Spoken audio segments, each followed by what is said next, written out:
Bom dia, hoje 13 de abril, segunda-feira. Estamos dando início a mais uma reunião matinal, onde falaremos sobre a pesquisa Datafolha que saiu na sexta-feira sobre a popularidade da presidente Dilma e também fizeram uma pesquisa sobre intenções de voto. Em relação à popularidade, permaneceu praticamente estável.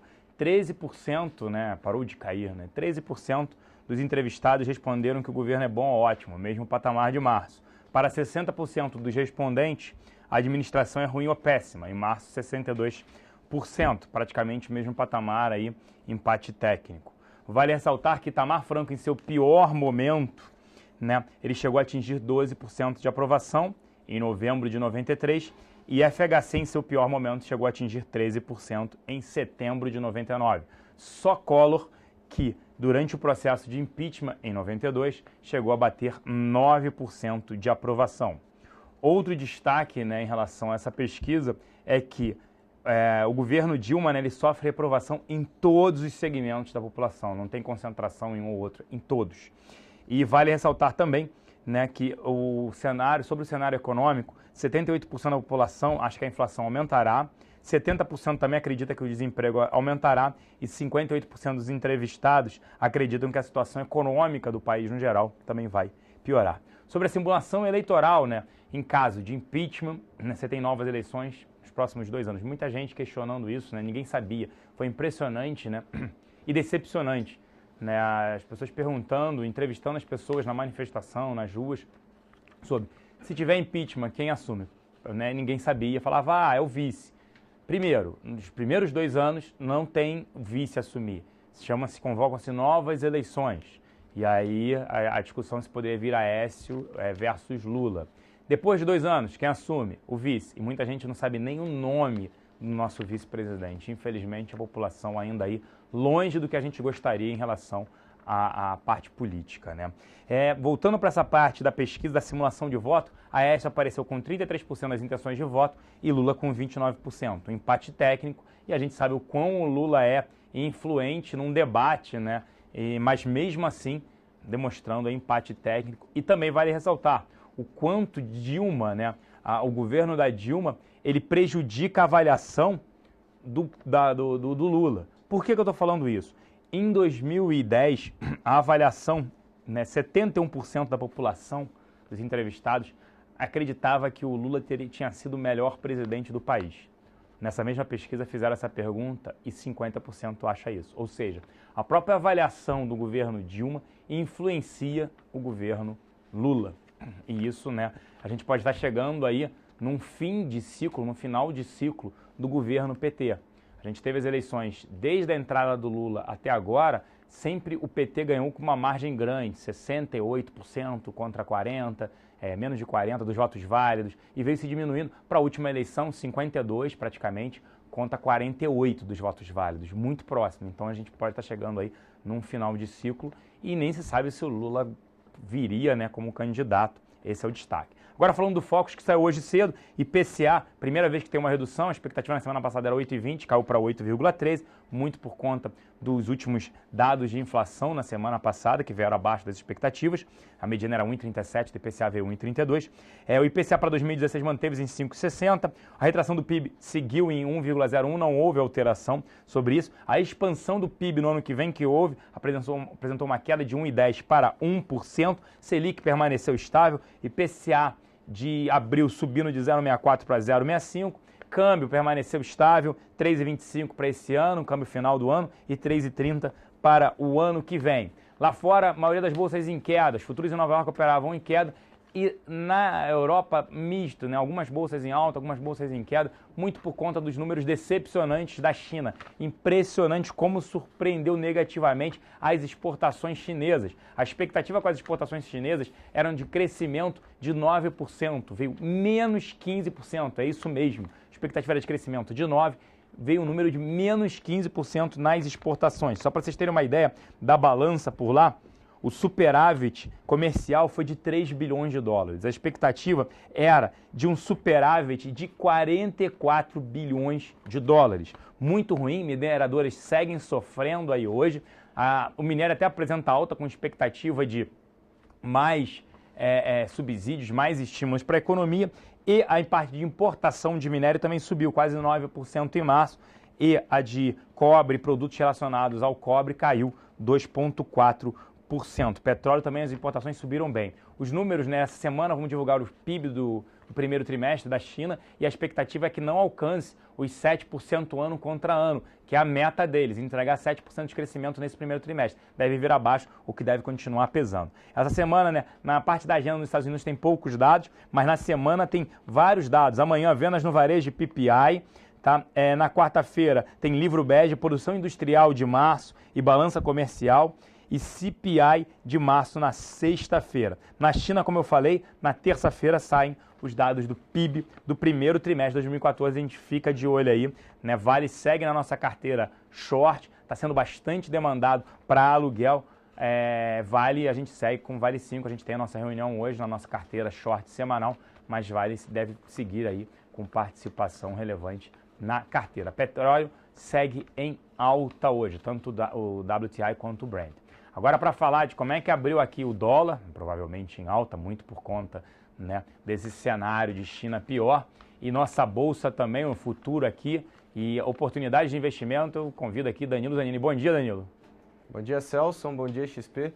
Bom, Celso, como você mesmo mencionou aí, essa balança comercial surpreendendo negativamente aí os investidores que saíram lá na China, isso afeta a nossa bolsa e o índice Bovespa trabalhando ainda em queda de aproximadamente 0,8% no início dessa sessão. Trabalharia entre 0,5%, 0,7%, 0,8% aproximadamente. Vale lembrar que a última semana a gente teve uma movimentação bem positiva no nosso mercado, o índice Bovespa teve uma valorização expressiva, principalmente no último pregão. A gente teve uma alta na última sexta-feira de 0,76%, fechou cotado a 54.210 pontos. Os estrangeiros eles ficaram net compradores no índice em 1.503 contratos e seguem com um saldo acumulado de 88.662 contratos. Já em relação ao dólar, o dólar dá continuidade à sua movimentação de sexta-feira. O dólar inicia esse pregão trabalhando com aproximadamente 1% de valorização. Na última sexta-feira fechou com alta de 0,52%, cotado a 3.094 pontos. Vale ressaltar que tecnicamente o dólar fez um fundo ali na região de 3.050 pontos e há a possibilidade da gente desenvolver uma movimentação positiva aí no curtíssimo prazo, entre hoje e amanhã, principalmente até a quarta-feira dá para a gente ter uma movimentação positiva. No intraday hoje a gente fica de olho na aspiração de 3.120, se superar 3.120 a gente tem a possibilidade de uma movimentação positiva para o dólar em busca lá de 3,148. Então, cuidado com vendas, a gente tem um cenário positivo para o dólar hoje, com a expectativa então de uma movimentação de alta. Os estrangeiros ficaram net vendedores em 2.145 contratos, seguem com um saldo acumulado de 174.218 contratos no dólar. Como o Celso mencionou, os dados da balança comercial da China vieram ruim, porém há uma expectativa de estímulos na economia da China e o minério está subindo aí, uma alta até relevante, porém as mineradoras estão trabalhando no campo negativo. Então só tome um pouco de cuidado aí nas ações da Vale. A gente também segue tanto na carteira short quanto no meio gráfico, a gente segue vendidos no papel com a expectativa de mais quedas. O minério valorização de 2,71%, fechou cotado a $48,82 a tonelada da commodity. Na última sexta-feira, a nossa área de análise por meio gráfico, nós abrimos alguns calls. Tanto na compra quanto na venda, a gente iniciou aí 6 swing trades, 5 na compra e 1 na venda. A gente está comprado em Lame 4, Itaú, Cielo, Direcional e Duratex. Iniciamos uma venda em GGBR4. Gostaria de desejar a todos um excelente dia, um bom começo de semana a todos e bons negócios.